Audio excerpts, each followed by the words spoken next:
ថ្ងៃនេះខ្យល់ស្រាលស្រាលស្រាលប៉ាំងចិត្តខ្ញុំរំលឹកវ័យដែលធ្លាប់មានជាមួយអ្នកពាក្យចាំង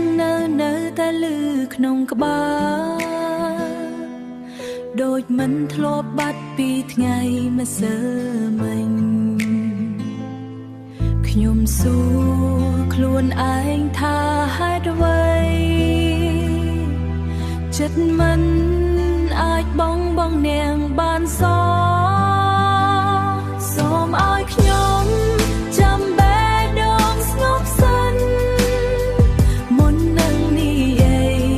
ថាខ្ញុំភ្លេចអ្នកហើយពេលវេលាមិនទាន់ជាបើអារម្មណ៍ទឹកភ្នែកនៅតែធ្លាក់ដោយមិនដឹងខ្លួនបើថ្ងៃណាចិត្តខ្ញុំអាចរឹងមាំនោះថ្ងៃនោះខ្ញុំនឹងញញឹម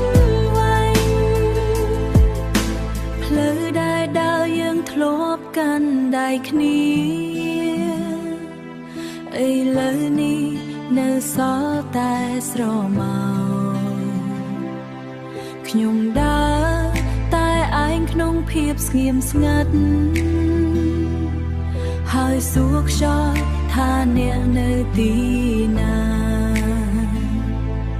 ចង់ភ្លេចប៉ុន្តែមិនអាចភ្លេចចង់ឈប់គិតតែចិត្តមិនព្រមសូមឲ្យខ្ញុំចាំបេះដូងស្ងប់សិនមុននឹងនិយាយថាខ្ញុំភ្លេចអ្នកហើយពេលវេលាមិនទាន់ជាបើអារម្មណ៍ទឹកភ្នែកនៅតែធ្លាក់ដោយមិនដឹងខ្លួនបើថ្ងៃណាចិត្តខ្ញុំអាចរឹងមាំនោះថ្ងៃនោះខ្ញុំនឹងញញឹមវិញ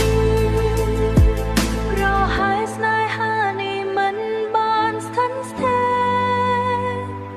តែវានៅរស់នៅក្នុងចិត្តខ្ញុំជានិច្ចតួនាងទៅឆ្ងាយ